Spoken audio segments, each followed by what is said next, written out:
네, 나경철 뉴스캐스터와 함께합니다. 어서 오세요. 네, 안녕하십니까. 첫 번째 이슈는요. 네, 요즘 뭐 연이어 치솟는 기름값 때문에 청취자분들 걱정 많으실 텐데요. 저도 주유할 때마다 손이 정말 떨려가지고 네, 정부가 셀프 주유를 하시는구나. 예, 그렇습니다. 정부가 이에 대한 대책으로 어제 비상경제장관 회의를 열고요. 예. 유류세 추가 인하를 결정을 했습니다. 네. 다음 달부터 연말까지 현행 30%에서 37%까지 그 인하폭을 늘린 건데요. 이렇게 되면 휘발유에 붙는 세금 리터당 57원, 또 경유는 리터당 38원 정도가 추가로 인하가 됩니다. 이러면 이제 경유가 더 비싸지는 거죠. 그러니까요. 인하폭이 상대로 적으니까. 그렇습니다. 그 밖에도 경유를 쓰는 차량에 지원되는 유가 연동 보조금 리터당 25원 늘렸고요. 또 대중교통 이용 장려하기 위해서 대중교통 신용카드 소득 공제율을 현행 40%에서 2배인 80%로 높였습니다. 예. 자, 이 조치가 좀 효과가 있어야 할 텐데요. 문제는 국제 유가입니다. 이미 배럴당 120달러에 육박하는데 당분간 계속해서 상승세가 이어질 것으로 보이거든요. 이 국제 유가가 오르면 유류세 인하 효과, 금세 사라지는 걸 저희가 좀 여러 차례 목격을 했고요. 게다가 이번에 늘린 유류세 인하폭 37%가 법정 최고 한도입니다. 그러니까 정부가 더 이상 쓸 카드가 없다라는 얘기죠. 더 내리려면 이제 법을 바꿔야 된다는 얘기잖아요. 그렇습니다. 예. 이를 뭐 일각에서 법 개정을 해야 된다 이런 주장도 나오고요. 또 공공요금도 문제입니다. 어제 추공호 부총리가 철도, 우편, 상하수도 요금은 하반기에 동결하겠다라고 했지만 전기와 가스요금 뼈를 깎는 노력으로 인상을 최소화하겠다라면서 최소폭이나마 인상이 좀 불가피하다라는 점을 밝혔는데요. 지금 뭐 물가뿐 아니라 주식 또 가상화폐 이런 자산 시장도 폭락하고 있거든요. 그만큼 전 세계적으로 정말 비상 상황인데요. 예. 회의 이름도 비상경제장관 회의였습니다. 네. 그런 만큼 지금보다 조금 더 공격적이고 비상한 조치를 통해서 더 빠른 선제 조치가 이루어졌으면 하는 그러니까 바람입니다. 지금 물가가 지금 하늘 높은 줄 모르고 뛰는데 네. 대중교통 소득공제 폭을 넓혀 이 정도 갖고 지금 이게 될 게 아니잖아요. 더 정말 대폭으로 좀 그러니까 조치가 있어야 될 것으로 근데 문제는 이제 보입니다. 그 정부 고민도 이해가 돼요. 쓸 수 있는 이제 가용 수단이 한계가 있다. 그렇죠. 정책적으로 그 얘기를 많이 하더라고요. 예. 그래서 결국은 금리를 더 올려야 되고 그러면 이제 금융 약자들이 이제 직격탄을 맞으니까 이들에 대한 그렇죠. 어떤 재정 지원이 필요하다는 얘기가 나오던데 정부가 발표는 했던데 그거 갖고 되겠느냐 이런 얘기가 좀 많이 있더라고요. 네, 다각도로 좀 조치가 필요한 것 알겠습니다. 같습니다. 자, 두 번째 이슈는요. 자, 윤석열 정부 출범과 함께 대통령실 이전하면서 청와대가 개방된 지 한 달이 조금 넘었습니다. 네. 개방 첫날부터 관람객들이 쏟아지면서 청와대 관람객 벌써 50만 명 돌파했다고 하는데요. 그런데 청와대 연풍문이 이 관람객들이 버리고 간 쓰레기로 몸살을 앓고 있다고 합니다. 아이고. 이 연풍문은요, 개방 이전에는 공무 수행을 위해서 방문한 외부인들이 출입 절차를 밟아서 청와대 경내로 들어가는 일종의 통로 역할 하던 곳이기도 하고요. 또 청와대 분수대에서 기자회견이나 집회를 마친 단체들이 대통령에게 전달할 서한을 접수하는 민원 창구이기도 했습니다. 맞아요.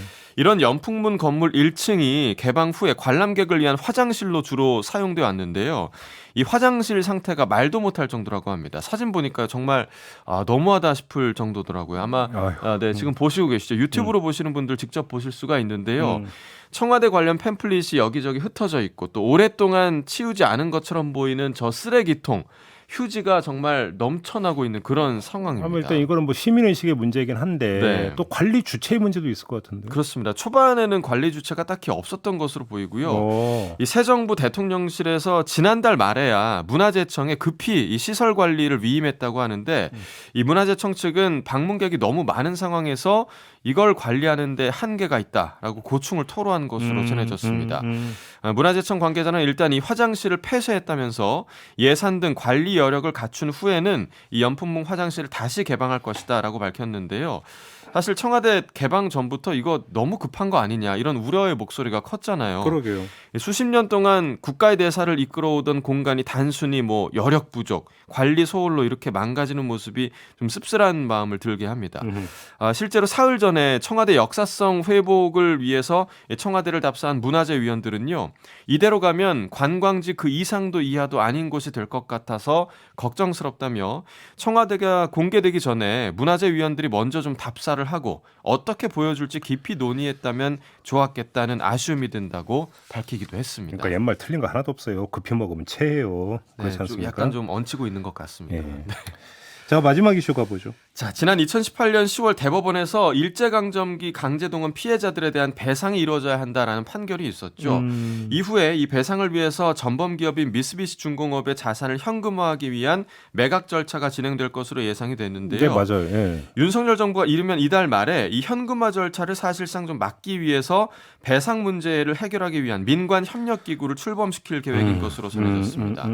실제로 이 현금화 절차가 진행된다면 한일 관계는 회복이 불가능한 상황에 놓이게 된다는 이 윤석열 정부의 판단 때문인데요. 네. 그러니까 피해자들에게 배상도 하고 또 한일 관계가 악화되는 것도 막는 그런 방법을 찾고자 하는 거죠. 실제로 한 외교 소식통이 현재 이 민관협력기구의 관계자가 강제동원 피해자들과 법률 대리인 또 시민단체 등을 직접 만나서 의견 청취하고 있다라고 밝혔다고 서울신문이 보도를 했는데요. 뭐 두 가지 다 잡으면 좋겠죠. 하지만 무엇보다 이번 협의에 피해자들의 의사가 최우선적으로 반영되는 것이 참 중요합니다. 그렇죠. 저희가 지난 그 박근혜 정부 때도 위안부 할머니들의 의견이 전혀 반영되지 않은 한일 위안부 협상 우리 이미 좀 경험을 했잖아요. 우리 국민들 모두가 같은 마음이지 않을까 생각이 드는데요. 뭐 배상도 배상이지만 본질을 잊지 않는 이 민관 협력 기구가 되었으면 좋겠다 하는 마음이 듭니다. 그러니까 한마디로 하면 이건 솔로몬급의 지혜가 필요한 사안이다. 맞습니다. 뭐 이렇게 말씀을 드려야 될 것 같은데 네. 솔로몬급 지혜가 나올지는 한번 좀 지켜보는데요. 네. 위헌에 이거는 좀 임시 방편일 가능성이 높다. 이 얘기도 좀 함께 해야 될 것 같네요. 자, 이렇게 마무리하죠. 나경철 뉴스캐스터와 함께했습니다. 고맙습니다. 네, 고맙습니다.